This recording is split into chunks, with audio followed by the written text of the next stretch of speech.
Terus mungkin nak salam dianggap pidato, jadi langsung Al-Fatihah. Terus nak salam dianggap pidato, mungkin dianggap kampanye malah repot. Langsung awas magis. Kulo diminta panitia untuk bikin judul. Terus judul kulo adalah keistimewaan mukjizat Al-Quran. Kersane akurat nih kulo betul kerpean. Jadi otoritatif. Karena kalau dalam pendapat ulama, kalau seorang mubalek atau seorang ulama atau siapa saja kok ngomong tanpa teks itu dia tersangka sebagai musyarek. Musyarek itu menandingi syariatnya Rasulullah SAW. Dengan pikiran-pikirannya, dengan jargon-jargonnya. Jadi itu masalah besar kalau dalam tradisi ulama, karena pikirannya tidak musalsal, tidak ada silsilahnya ila Rasulillah SAW. Makanya saya meskipun banyak orang percaya ngaji di mana-mana itu bawa kitab. Satu ya tadi niat ngerpek tadi supaya saya dulu masih ingat zaman di sarang itu kalau tes itu banyak yang bawa kitab. Ketika ditanya ini namanya ngerpek, enggak Pak, mutolaah itu tanpa batas. Jadi mutolaah itu kapan saja. Yang agak kriminal itu kasus ujian nasional. Itu ada seorang guru SD. Ini kisah nyata, ingin membocorkan ujian apa? Nasional. Itu kan jelas kriminal ya. Si guru SD tadi berdalih gini, wong ujiannya mungkar nakir saja dibocorkan, apalagi ini ujian negara. Karena semua kiai itu kan mengajari kita marrobuka waman nabi. Itu kan mengecewakan mungkar nakir. Artinya kan membocorkan ujian. Singkat cerita kiai tadi itu, guru tadi, kalau nggak percaya tanya Gus Bah. Akhirnya rombongan guru SD tanya ke saya, apa betul Gus ujian boleh dibocorkan? Analoginya kiai-kiai bocorkan ujiannya siapa? Mungkar nakir. Karena saya ya NKRI harga mati, saya bilang tertawa-tawa. Kalau saya jawab nggak kriminal dimarahin polisi. Kalau saya jawab kriminal, analoginya dengan mungkar nakir memang yang membocorkan itu apa? Nggak usah diteruskan, kalau saya bilang boleh nanti jadi kriminal. Dan agama ini adalah analogi itu kias. Sehingga saya di sini insya Allah serius sekali membawa makalah mukjizatnya Quran. Kenapa demikian? Memang saya merasakan dan semua yang hadir di sini pasti merasakan bahwa mukjizatnya Quran itu luar biasa. Sehingga kita satu-satunya umat yang nggak ditunggui Rasul. Tapi kualitas iman kita insya Allah menyamai periode-periode sahabatnya Rasulullah SAW. Tapi syaratnya tadi ya, dengan pikiran yang sama, dengan teks yang sama, dengan rasa yang sama, dengan kejiwaan yang sama. Caranya gimana supaya sama? Kita harus terus membaca teks. Teks itu mengingatkan kita. Misalnya begini, yang dikatakan mukjizat itu kan sesuatu dahsyat yang dalam nalar manusia itu enggak mungkin terjadi. Misalnya ontanya Nabi Soleh keluar dari batu besar, itu kan satu peristiwa yang akal manusia tidak sampai. Begitu juga tongkatnya Nabi Musa membelah Laut Merah, yang akal manusia itu tidak sampai. Tapi pikiran itu menurut mazhab kita yang waras ini, saya ulang lagi, kita yang waras itu pikiran kriminal, itu salah. Saya ulang lagi ya, kita semua kan umatnya Rasulullah SAW. Semoga benar-benar umatnya Nabi, bukan Islam yang kumat. Karena orang Islam itu pilihannya hanya dua, kalau nggak bersatu semat Islam ya Islam yang kumat. Kumat itu agak gitu, namanya kumat dalam bahasa Jawa. Begini, saya ulang lagi ya.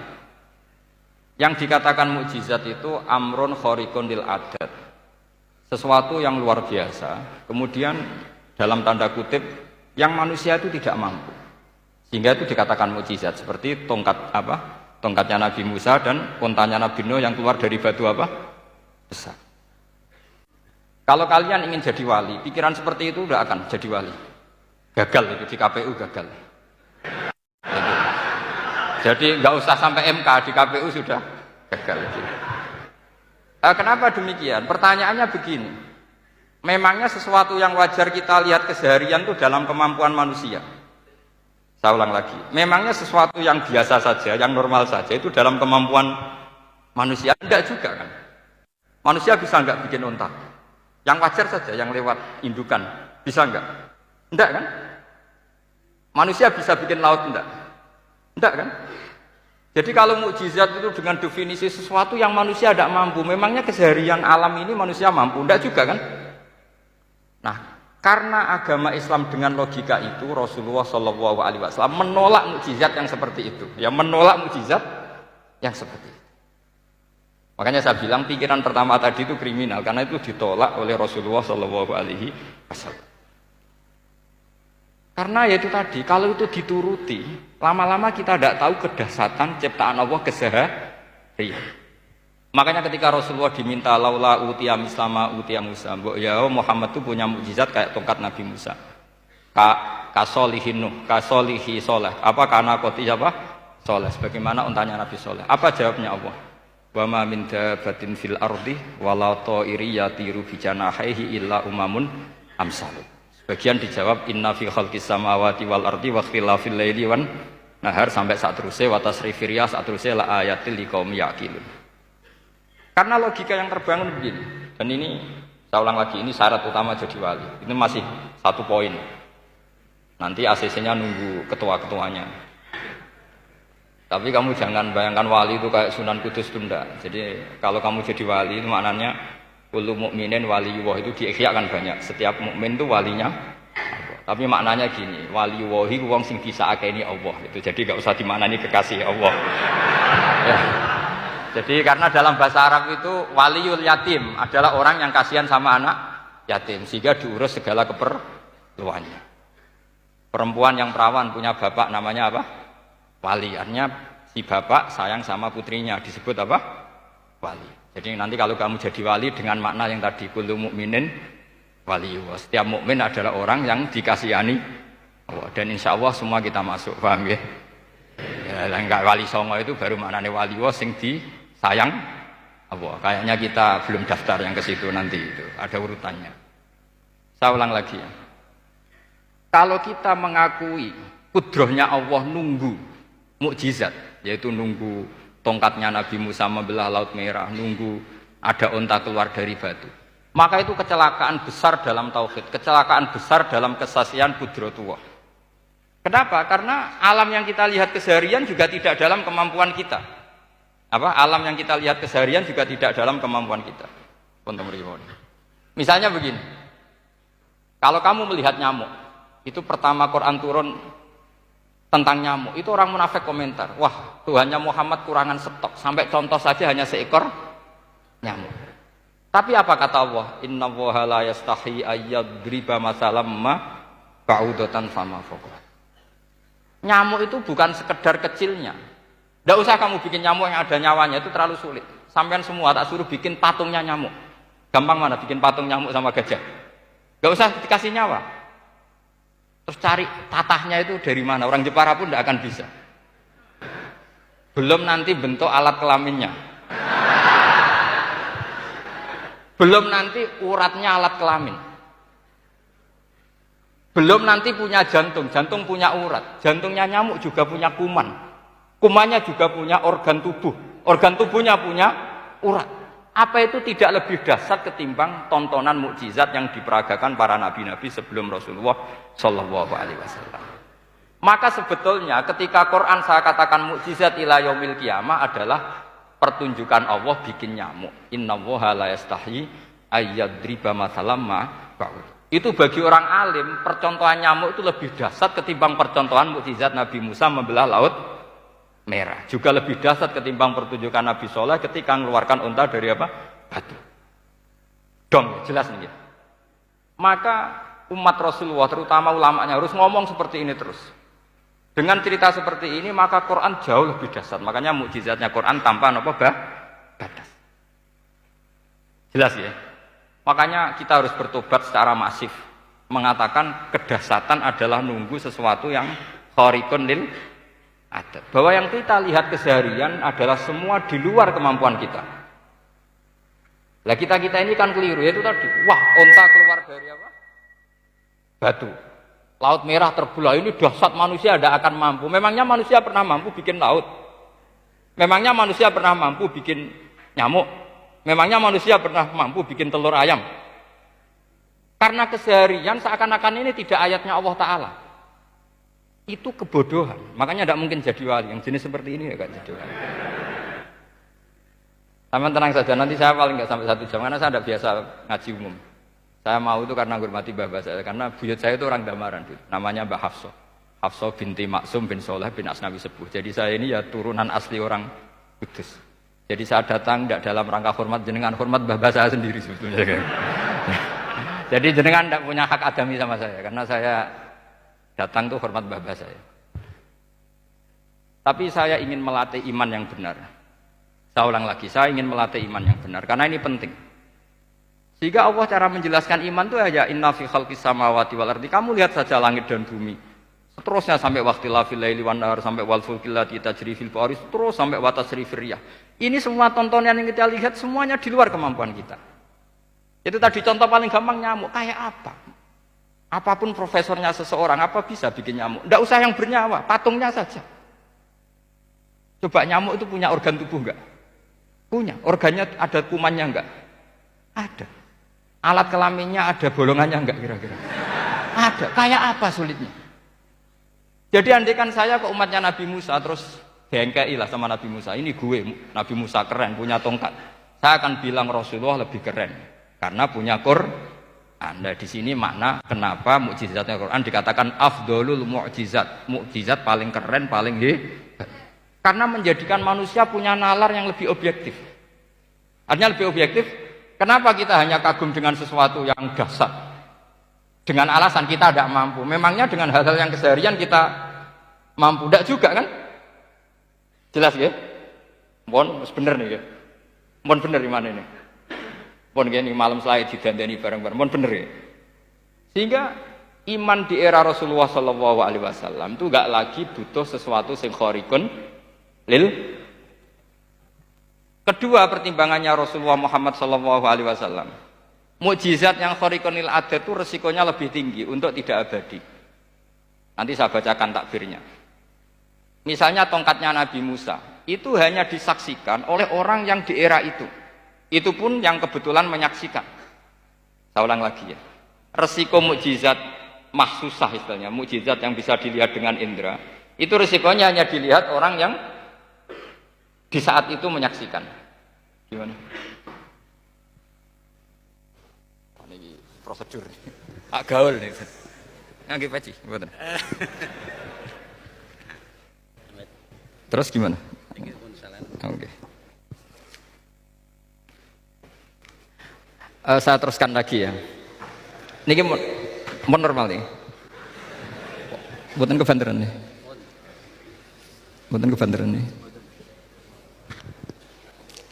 Saya ulang lagi ya. Jadi yang dikatakan mukjizat itu seringnya kan dikasih definisi satu pertunjukan yang di luar kemampuan manusia. Sehingga tongkat Nabi Musa membelah Laut Merah disebut apa? Mukjizat. Ontanya Nabi Soleh keluar dari batu disebut apa? Terus lucunya disebut alasannya karena manusia tidak mampu. Memangnya manusia mampu bikin onta normal yang lewat indukan? Mampu enggak? Artinya umatnya Rasulullah lebih sering melihat kekuatan Allah Subhanahu wa ta'ala kulla waqtin wa hinin, setiap saat, karena cara berpikir sudah dibenahi Al-Qur'anul Karim. Paham ya? Maka untuk jadi wali umatnya Nabi itu lebih mungkin karena melihat kedahsyatan Allah setiap saat. Tidak usah nunggu sesuatu yang super kayak apa? Kan filakil bahri, sebagaimana laut terbelah oleh tongkatnya Nabi siapa? Musa. Terus ketiga, kalau logika mukjizat gini itu terus menerus seperti yang dialami Nabi Musa, resikonya adalah umat selalu menuntut hal yang aneh-aneh dan melupakan hal yang pokok. Itu lebih bahaya lagi. Misalnya begini contoh gampang,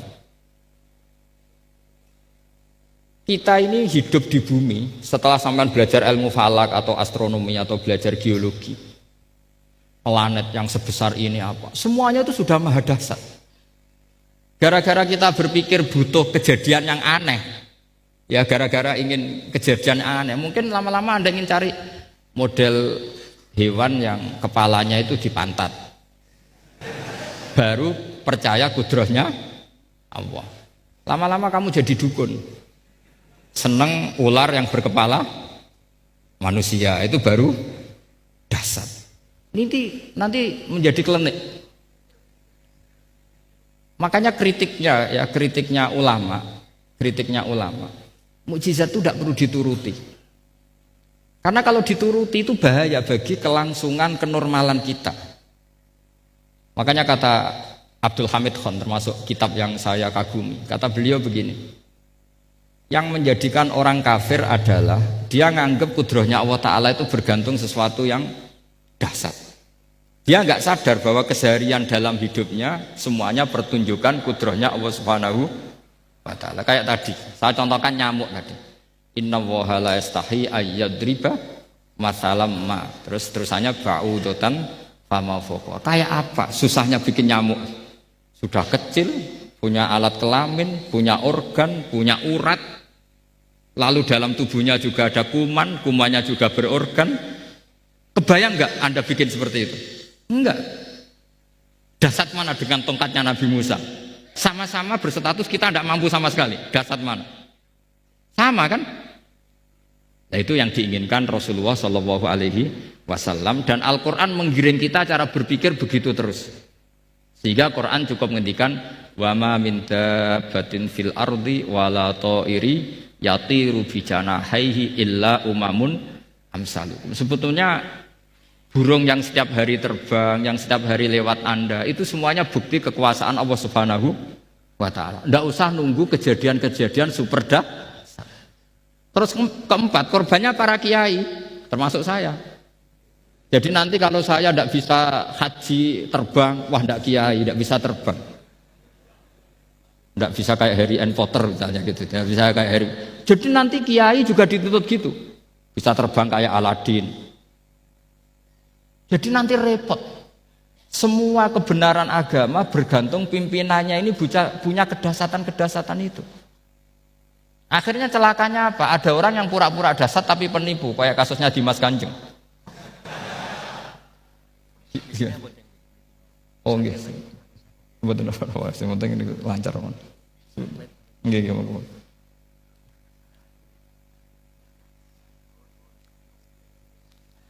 Jadi makanya nanti itu saya akan memberi penjelasan tentang apa? Mukjizatnya Al-Qur'an, kenapa disebut mukjizat paling dasar. Ini saya bacakan tag pokoknya ya supaya sampean tahu. Ini tabaruk sama Imam Bukhari ya. Redaksi yang diriwayatkan Imam Bukhari, qala Nabi sallallahu alaihi wasallam, ini ikut kitab Fadhailil Quran. Ma minal anbiya'i nabiyyun illa u'tiya minal ayat ma misluhu amana alaihil bashar. Wa inna ma kana alladhi utituhu wahyan awhahu wa ilayya fa arju an akuna aktsarahum tabi'an yaumal qiyamah. Jadi semua nabi punya mukjizat, yang lewat mukjizat itu orang dipaksa iman. Karena dahsyat tadi. Saking dahsyatnya terus cocok tidak cocok itu percaya. Tapi kata Rasulullah, mukjizat saya itu berupa wahyu, yaitu Al-Qur'an, dan saya berharap dengan mukjizat itu saya adalah nabi paling banyak pengaruhnya yaumal kiamah, maknanya paling banyak orang yang iman. Terus di sini dikomentari oleh sarehnya ya, oleh penyarahnya yaitu Ibnu Hajar Al-Asqalani. Ya saya baca Arabnya saja. Sama harus pura-pura paham jadi keren. Jangan minta saya terjemah nanti harus pura-pura paham. Bagus kok, mantas sabah bi qaumin fa wa minhum. Jadi bergaya orang kaya ya dikira apa? Kaya, bergaya ulama ya dikira apa? Ulama. Nanti bergaya wali juga dikira wali. Saya baca ya, ini luar biasa menurut saya.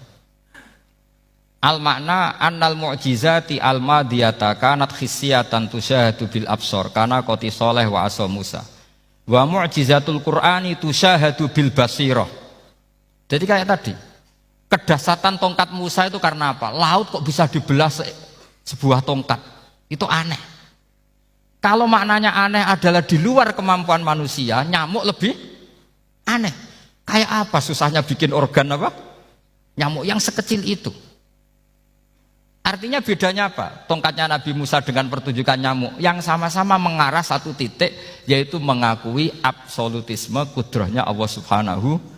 Sama ndak? Sama. Sehingga umatnya Rasulullah tidak perlu ditunggoni mukjizat simsalabim. Cukup penalaran akal. Ini namanya basirah apa? Basirah. Nggih jelas ya? Mohon sampean ra usah kepen roh tongkatnya Nabi Musa to. Cekap melihat apa? Nyamuk. Ya sudah bagus, sudah maju, sudah keren. Ya jelas ya.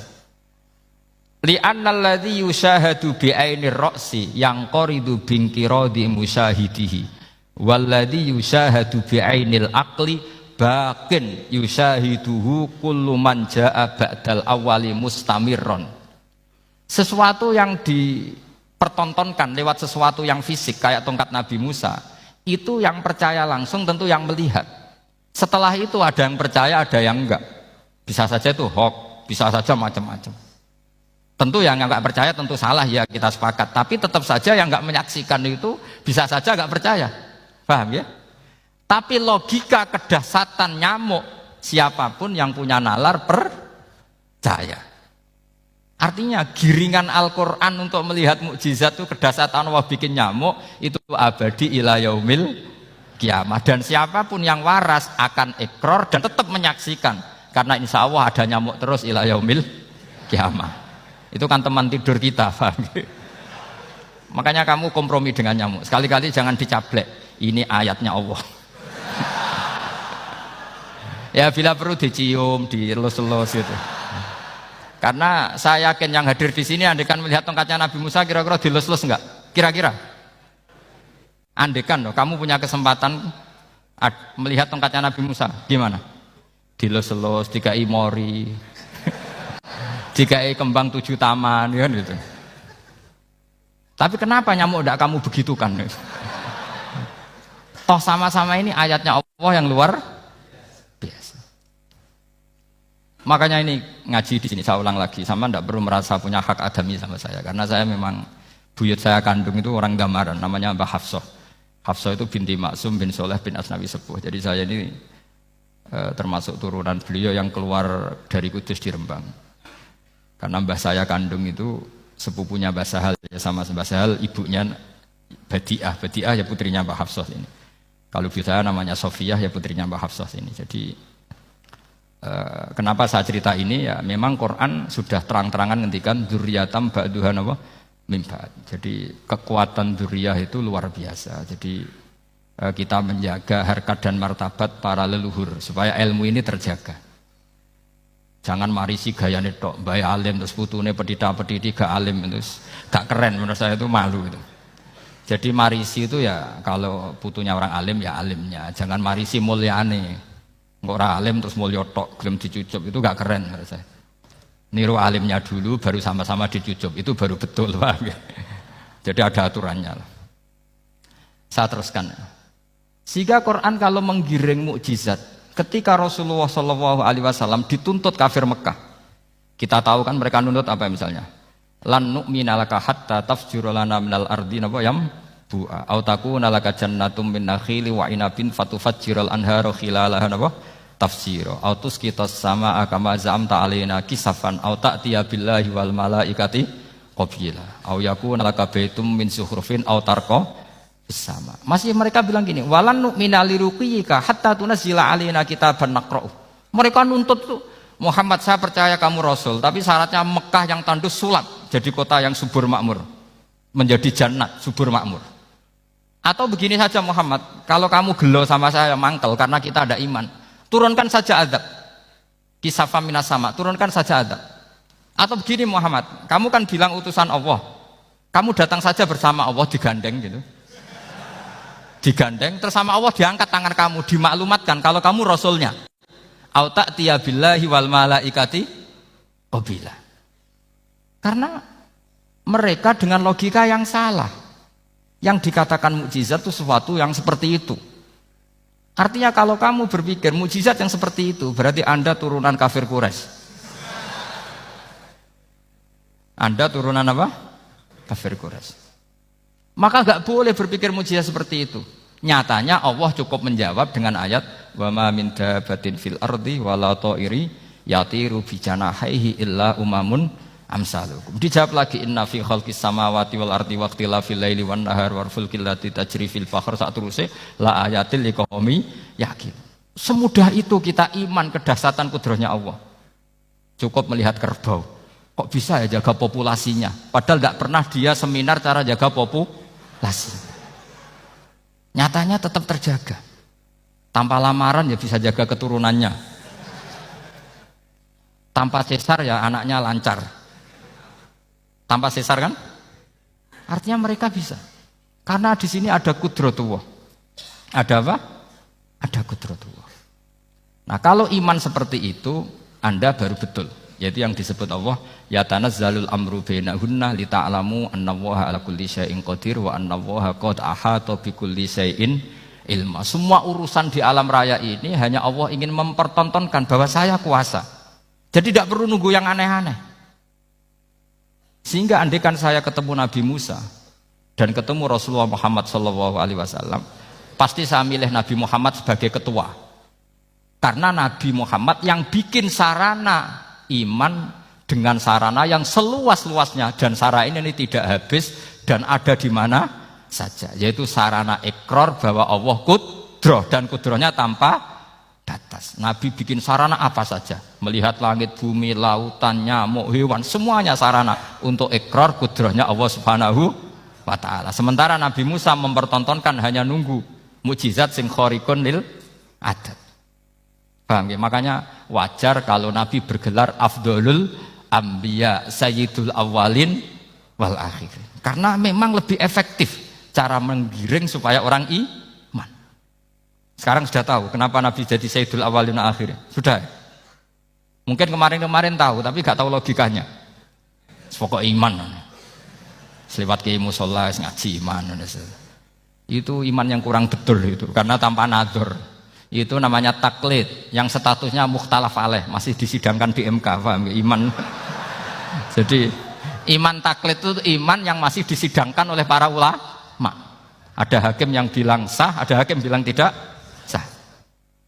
Tanya anak-anak Qudsiyah. Imanul muqallid itu mukhtalaf alaih apa mujma' alaih? Mukhtalaf alaih. Kalau imanu ahli nadzar mujma' alaih. Insyaallah barokahnya ngaji ini semuanya min ahli nadzar, apa? Min ahlin, jangan amin sudah jadi, ini sudah jadi ini. Kalau amin kan masih berdoa, bisa makbul bisa ndak boleh iman kok. Ayo iman kepada Allah dan Rasul, amin, ndak boleh. Sesuatu yang pasti ndak boleh diamini, itu kan jadi kacau nanti. Harus bilang apa?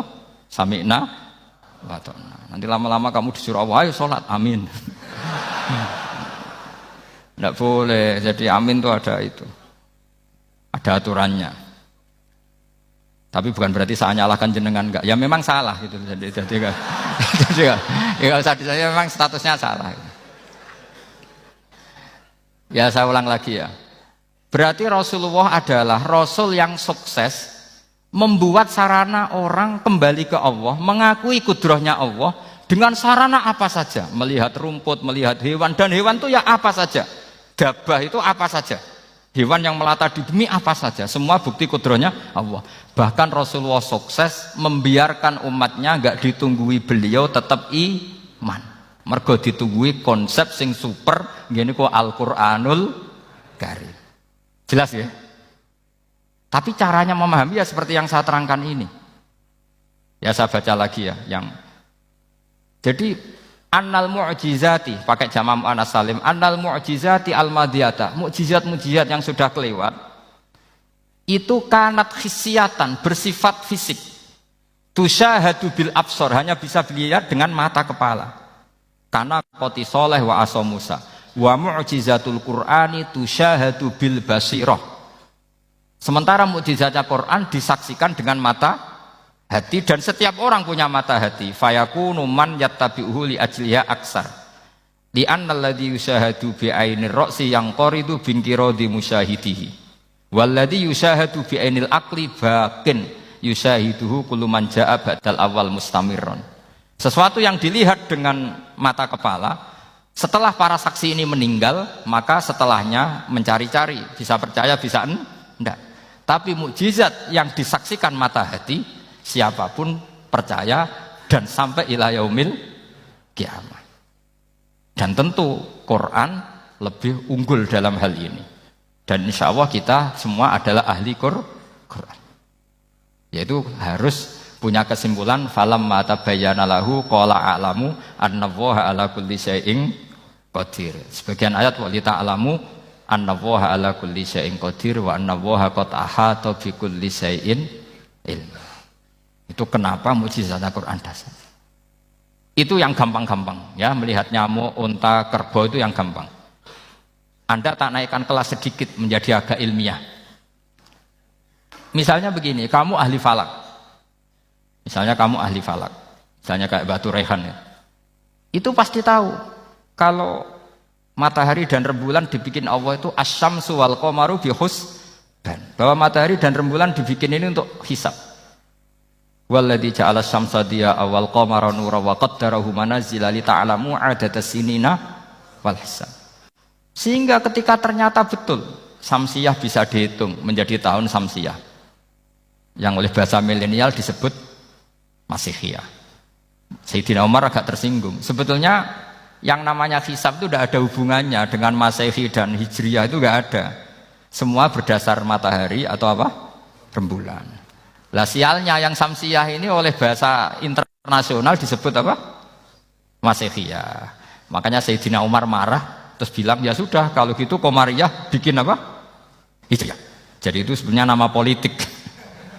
Sebetulnya kalau objektif yang jadi ukuran ya Samsiyah sama Qamariyah. Berhubung ini sudah diambil tetangga partai sebelah, akhirnya ya kira-kira gitu. Jadi kira-kira seperti itu. Akhirnya kita namanya apa? Hijriyah. Apa Samsiyah sama apa? Hijriyah. Sebetulnya yang asli ya Samsiyah, Qamariyah. Tapi nggak apa-apa lah. Dunia itu mesti ada politiknya. Lah yang repot orang-orang fanatik hukum pakai bahasa nasional, itu repot. Jadi misalnya kematian Yesus Kristus, itu mesti Batu Rehan kan nggak percaya. Akhirnya ditambahi kematian Sibeh. Karena kalau bilang iya kan percaya. Makanya ditambahi apa? Sibeh. Karena menurut orang Islam berkeyakinan Nabi Isa itu nggak terbunuh, maka ditambahi apa? Sibeh. Saya dulu pernah usul, karena beliau itu kalau manggil bahasa itu bude, jadi saya pernah sowan usul. Mbak ditulis gini saja, Mbak. Kematian Yesus dalam kurung katanya. Tapi mungkin terlalu vulgar ya, jadi akhirnya dibikin apa? Sibeh. Di kalender Kudus kan apa? Sibeh, ditambahi Sibeh. Ya nggak apa-apa lah, yang penting keyakinannya masih benar gitu. Jadi masih benar. Kalau usulan saya terlalu ekstrim, maka dikasih apa? Katanya. Ya karena memang begitu kan, kita berkeyakinan Nabi Isa itu nggak terbunuh. Wa ma qataluhu wa ma sholabuhu walakin syubbihalahu. Jadi ini saya teruskan. Ini paling masih seberapa jam ini. Kalau kelamaan sampai dolim itu ganggu kiai lama-lama gitu. Saya tadi sudah bilang sama panitia, orang Indonesia itu gak sopan. Kalau suka kiai itu didatangkan, itu agak masalah sebetulnya. Dalam etika itu masalah. Kalau seneng kiai ya sowan ngaji, jangan sowan di dalam, itu ganggu ya, sowan ngaji saja. Dulu Imam Malik itu anaknya raja itu, Imam Malik itu seangkatan dengan Harun Ar-Rasyid. Makanya jangan berharap kalau saya gampang diundang. Bukan karena saya sombong, memang etikanya seperti itu. Jadi Imam Malik diminta datang ke istana untuk ngajar anak-anaknya Harun apa? Ar-Rasyid. Masyhur Imam Malik tersinggung terus kata bang, al ilmu yu'ta la ya'ti. Ilmu itu disowani bukan sowan. Akhirnya Harun Ar-Rasyid minta anak-anaknya datang ngaji ke Imam Malik. Itu anak presiden. Imam Malik berani, al ilmu yu'ta la ya'ti. Tapi kalian beruntung karena saya hormat sama mbah-mbah saya di sini. Wong makom buyut saya itu ya berarti apa ya? Selatannya makamnya Sayyid Ja'far Shadiq itu di situ kan ada makamnya Mbah Soleh, Mbah Maksum, itu mbah-mbah saya. Nah, makanya dulu saya ngaji di sini lama di Damaran itu. Maksudnya lama itu ya mungkin setahun. Karena saya memang mulai kecil di Sarang, sampai sekarang saya masih ngajar di Sarang. Tapi dulu cukup ya, karena saya kesini sudah hafal Quran, jadi hanya setor setiap hari satu juz, jadi cepat lah. Saya tidak punya masalah ingatan, alhamdulillah, jadi cepat hafal. Saya terangkan lagi ya, ini penting ya, masalah mukjizatnya Quran. Selama ini orang tuh mau bilang tok, mukjizatnya Quran itu dahsyat, tapi nggak bisa menerangkan. Itu masalah. Makanya kita harus bisa menerangkan mukjizatnya Al-Quran dahsyat itu apanya. Yaitu tadi, tongkatnya Nabi Musa hanya disaksikan oleh orang yang di era itu. Toh tujuannya mukjizat adalah diakui kemudian orang menjadi iman. Lalu Rasulullah SAW beliau sudah intaqala ila rafiqil a'la. Tapi konsepnya Quran menjadikan orang yang nggak ditunggui beliau tetap iman ila yaumil kiamah. Itu yang maksud fa'arju an aku na aktsarahum tabi'an yaumal kiamah. Mukjizat saya itu cukup Quran kata Nabi, dan dengan mukjizat itu orang akan iman ila yaumil kiamah. Caranya seperti ini. Karena tadi sedahsyat-dahsyatnya mukjizat tujuan utama orang terdikte supaya ikrar ngakui kudrohnya Allah. Lah ngono kok ngenteni tongkat sakti lah opo? Cukup deloknya mau. Paham ya? Jelas ya? Alhamdulillah, mau naik kelas ini sudah benar ini sudah benar. Terus kedua begini, kedahsyatan Quran lagi. Quran itu bisa merunut, mentartibkan logika. Bahkan logika ini logika yang universal. Siapa saja merasakan logika itu. Misalnya begini. Dulu orang kafir itu punya Tuhan banyak. Tentu yang dipertuhankan ya mana? Yang dipertuhankan itu banyak. Karena pikiran mereka urusan banyak, problem banyak, ya Tuhannya harus banyak. Ada BPKB 3D kan, istri cerewet, macam-macam lah, itu kan. Problemnya banyak, maka Tuhannya harus banyak. Karena Tuhan itu maknanya penyelesai masalah. Sehingga kalau masalahnya banyak, Tuhan harus banyak. Ketika Rasulullah membawa konsep satu Tuhan, mereka janggal. Makanya mereka bilang, aja'alal alihata ilaha wahida inna hadza la syai'un ujab. Masa Tuhan satu? Ini aneh, nggak bisa. Tuhan harus banyak, karena masalah kita banyak. Itu terpatri, di otak mereka terpatri. Lalu Nabi dengan santai diajari Allah menerangkan. Andaikan kalian punya majikan banyak dan perintahnya beda-beda, kamu suka enggak? Ya enggak suka, mat, enggak enak. Punya majikan banyak itu udah enak. Milih mana majikan banyak sama satu? Satu aja, mat. Tuhan kamu adalah majikan kamu. Kalau banyak kamu bingung. Ya mat, satu aja mat. Itu segampang itu. Jadi menggiring, Tuhan itu kan bos kita, tuan kita. Kalau banyak berarti yang memerintah kita banyak, dan bisa konflik bos-bos kita ini karena berebut anak buah tadi. Akhirnya mereka, kalau kamu punya majikan banyak dan perintahnya beda-beda, semuanya minta dilayani, kamu pusing enggak? Ya pusing, mat. Minta mana? Majikan banyak sama satu? Satu saja Muhammad. Ya Tuhan kamu adalah atasan kamu, maka harus satu. Mereka faham. Oke mat, Tuhan satu. Itu yang dimaksud dorobawaw matalar rojulan fihi syuraka umutasyakisuna wa rojulan salamal lirojul hal yastawiyani masalah. Langsung alhamdulillah. Karena mereka yang paling bodoh pun faham. Dengan logika itu faham. Kalau Tuhan banyak, perintahnya banyak, kita repot. Maka Allah bikin satu masalan, yaitu rojulan fihi syuraka umutasyakisuna wa rojulan salamal dirojul. Satu lelaki, satu bos, satu perintah. Kayak apa mudahnya Allah. Kemudian mereka tetap menuhankan Lata, Hubal dan Uzza, karena mereka dipertuhankan. Sebenarnya nggak pernah Tuhan, tapi dipertuhankan. Allah memberi contoh itu sederhana sekali. Wa daraballahu mathalar rajulaini ahaduhuma abkam la yaqdiru ala syai'in wa huwa kallun ala maulah aina ma yuwajjihu la ya'ti bi khair hal yastawi huwa may ya'muru bil adl. Kata Rasulullah, Lata itu menurut kamu apa? Ya Tuhan kami. Muhammad, Hubal ya Tuhan kami. Uzzah ya Tuhan kami. Lalu kalau mereka kotor ya saya mandikan, kalau hidungnya coplok ya saya tata. Terus kata Rasulullah begini, Kamu mau nggak punya budak atau pembantu yang buta, tuli, bisu? Kamu mau nggak punya pembantu? Pembantu loh ya, pembantu itu budak zaman dulu. Kamu mau nggak punya pembantu yang buta, yang tuli, yang bisu? Wah gak doyan mat, nggak apa pembantu ngono. Lah pembantu saja kamu nggak mau yang gitu kok malah punya bos begitu? Orang yang tuli, yang bisu, yang kopok, jadi pembantu saja nggak layak kok malah jadi pangeran. Paham ya? Arca dan berhala itu kan nggak bisa apa-apa. Kamu mau gaji ngasih THR pembantu yang kopok, bisu, picek, mau? Wong jadi pembantu saja nggak sah kok mau jadi apa? Tuhan atau jadi majikan. Jadi Allah bikin contoh gampang sekali. Wadharaba masalah rajulaini ahaduma abkam layak kediru ala sein, nggak bisa apa saja. Wa kallun amala maulah, anane ngrepoti tok. Nama yuwajjihu layati bi khair. Mudah sekali.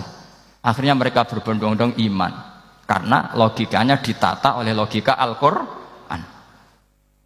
Makanya agama ini sebenarnya nggak pernah datang dengan kekerasan, itu nggak pernah. Bil hujjah, dengan argumentasi. Itu disebut qul falillahil hujjatul baligh. Nah sekarang orang rapati soal argumentasi, senengannya neror. Nah, itu rapati ngaji. Sebenarnya agama ini mudah. Ad-dinu yusrun, agama ini mudah, logikanya gampang. Untuk tidak menuhankan Yesus atau Isa, Quran juga datang dengan penjelasan yang nggak jelimet, yang gampang saja.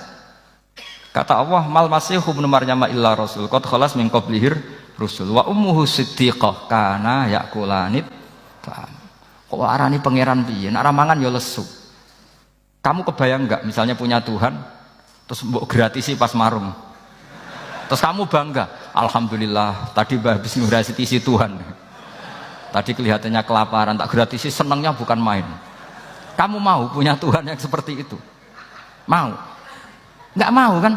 Allah menjelaskan karena yakulanit kuduyan sego, artinya nak orang mangan yo lemes. Pas kamu minta, ternyata Tuhannya baru lemes. Jadi Quran itu tidak sinis gak, tapi menggiring logika bahwa ini tidak mungkin Tuhan. Wong kana ya kulanit. Gampang kan? Itu gampang. Gampang sekali, logika Quran itu gampang sekali. Dan masalahnya kita sekarang tidak mengkaji Quran yang sisi ini. Ya termasuk kritik kita ya, tapi ya sudahlah, ini dunia ya macam-macam. Ono sing ngaramno lomba, ono sing mendukung lomba, macam-macam. Saya tidak dalam posisi mendukung dan menolak. Saya 0-0, jadi tidak ke kanan tidak ke kiri dalam konteks tadi. Karena ya sudahlah, itu sudah takdir, semuanya takdir. Ada yang setuju lomba, ada yang mengharamkan apa? Lomba. Tapi sebetulnya kalau kita berpikir Quran diturunkan ya untuk yang saya terangkan ini, menjaga logika agama al-hujjah al-balighah ila yaumil kiamah. Karena kita tidak perlu tongkat lagi Nabi Musa, nggak perlu ontanya Nabi Soleh. Cukup dikawal aturan-aturan iman yang cukup mudah dan kita temukan di mana saja ayat-ayat itu. Yaitu wa ma min dabatin fil ardi wala ta'iri yatiru bi janahihi illa umamun amsalukum, atau inna fi khalqis samawati wal ardi, dan seterusnya. Nah, cara berpikir gimana Gus? Gampang tadi. Kalau tongkat Nabi Musa membelah laut adalah hal yang kita tidak mampu. Memangnya kita mampu bikin langit bumi? Tidak mampu kan? Berarti ini sudah cukup menjadi ayat kekuasaannya Allah. Jelas kan? Maka mukjizat Quran ini mengawal umatnya Rasulullah SAW ila yaumil kiamat dengan logika seperti itu. Saya ulang lagi, dengan logika seperti itu. Maka ulama nggak boleh berhenti seperti saya ngomong terus seperti ini. Makanya ngendikane Allah, lam yakunil ladzina kafaru min ahlil kitabi wal musyrikina munfakina hatta ta'tiyahumul bayyinah. Bayyinah itu apa? Rasulun minallah yatslu suhufam mutahharah. Orang kafir semuanya, kata Allah, baik berkategori kafir musyrik maupun kafir ahli kitab, itu tidak akan tercerabut dari akar kesalahan mereka, dari cara berpikir mereka, hatta ta'tiyahumul bayyinah, sehingga datang satu kejelasan yang jelas welo-welo. Itu apa? Rasulun minallah yatslu suhufam mutahhar, yaitu rasulnya Allah yang membaca sahifah-sahifah suci, maknanya Al-Qur'an. Untuk menafikan ketuhanan berhala, ketuhanan Yesus, kita cukup dengan konsep Quran. Kayak tadi kana yakulanit, termasuk untuk menafikan Tuhan balita, paham ya? Tuhan apa? Fir'aun. Ini contoh terakhir, sampean siap-siap saja selesai. Karena saya memang mau selesai ini, bukan guyon, memang mau selesai. Karena menurut saya mukjizatnya Quran itu jelas. Jadi diterangkan seperempat jam ya jelas, 10 menit ya jelas. Kalau kamu butuh lama, berarti kamu menyaksikan kejelasan Al-Quran. Dan itu kriminal besar. Itu. Kalau nggak boleh dibahasakan murtad besar, ya kriminal apa besar. Nggak, ini nggak guyon, betul itu. Saya tadi mau nyontohkan apa tadi? Tuhan balita ya. Fir'aun itu berdebat sama Nabi Musa. Singkat debat begini. Kalau nggak salah di Juz 19, kalau nggak salah di surat Syu'ara. Dicari sendirilah. Pertama ditanya gini, Musa kamu kesini ada apa? Ya bawa konsep Tuhan. Yang jelas itu tidak kamu. Ya. Lalu Tuhan kamu siapa? Rabbus samawati wal ardi, yang menuhani langit dan bumi. Si Fir'aun masih berkelit. Begini, soal yang di bumi, saya jalan-jalan kemana-mana, setahu saya yang jadi Tuhan saya. Ma'alim tulakum min ilahin apa? Ghairi, di mana-mana yang dituhankan saya. Soal kemungkinan di langit begini, tunggu saya. Terus di Haman dipanggil. Ya Haman ibnili sorkhalla ali abluhul asbab as-samawati fa'attali'a ila ilahi Musa. Haman, bikinkan saya piramida yang tinggi. Saya mau lihat Tuhannya Musa, apa betul ada? Padahal andikan terjadi piramida kan Tuhan pun nggak bisa dilihat. Wong sampean yang wali saja tidak bisa melihat. Wali tadi yang sing disakeni Allah tadi itu aja nggak bisa melihat. Apalagi Fir'aun. Akhirnya Nabi Musa sadar bahwa logika itu tidak masuk ke Fir'aun, nggak masuk. Padahal ada pengawalnya banyak. Dan karena semua Nabi fatona itu ibarat mobil ganti gigi, ganti argumentasi. Gini saja, yang menuhani leluhur kamu, mbah-mbah kamu, itu sontak kaget Fir'aun. Pengawalnya ya kaget. Oh iya, kalau Fir'aun ini Tuhan, babanya tanpa Tuhan. Kan Tuhannya datang terlambat. Berarti babanya dulu itu tanpa Tuhan, karena ini ada Tuhan balita itu ada itu. Akhirnya hampir separuh, mungkin hampir semua pengawalnya Fir'aun itu iman semua. Meskipun yaktumu imanahu. Ini yang diceritakan Quran, wa qala rajulun mu'minun min ali fir'auna yaktumu iman. Karena runtuh, semua logika Fir'aun sebagai Tuhan itu runtuh. Hanya dengan logika, kalau kamu Tuhan, lalu babah kamu Tuhannya siapa? Fir'aun mangkel. Wah bahaya logika Musa, tangkap Musa, udah gak debat lagi. Kayak apa mudahnya logika Quran untuk menafikan ketidaktuhanan Fir'aun.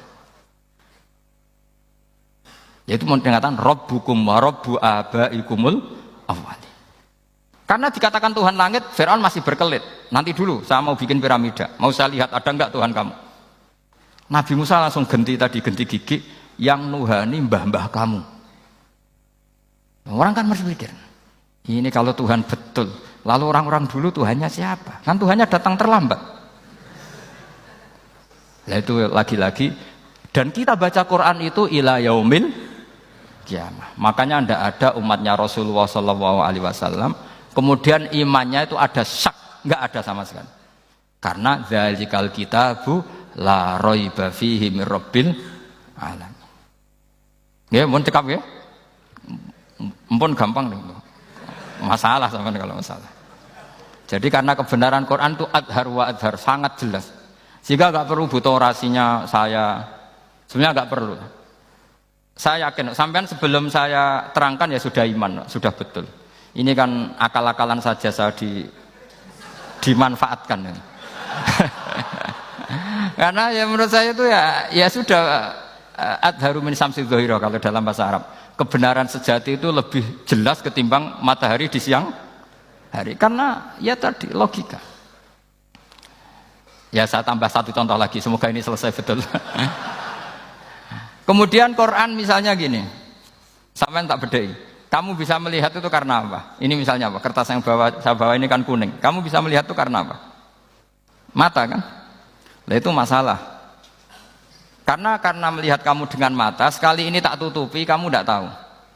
Atau kamu jauh menjadi tidak tahu. Karena mata bisa terhalangi oleh jauh atau tertutupi. Beda dengan Allah. Allah itu kalau merumuskan tahu itu bukan karena melihat, karena menciptakan. Makanya Allah bilang, ala ya'lamu man khalaqa. Apakah tidak tahu orang yang membuat? Misalnya ini, kertas ini kuning. Sama saya tak tutup begini. Kemudian kitab ini tak tinggal, saya datang ke Jakarta. Saya tetap tahu enggak kalau dalam ini ada kertas kuning? Tahu, karena saya yang menciptakan. Paham ya? Kamu bangun satu bangunan, di dalamnya ada besi ukuran sekian. Di situ kamu menyimpan emas setengah kilo. Setelah kamu pergi kemana-mana masih tahu enggak? Tahu, karena kamu yang menciptakan. Sehingga ketika kita janggal, masa Allah pirsa semua alam ini? Logikanya gampang, masa yang bikin tidak tahu. Makanya Allah bilang, ala ya'lamu man khalaqa. Paham ya? Jadi gampang sekali, mukjizatnya Quran itu gampang sekali. Nararo kebangetan gitu. Pun nggih, Al-Fatihah.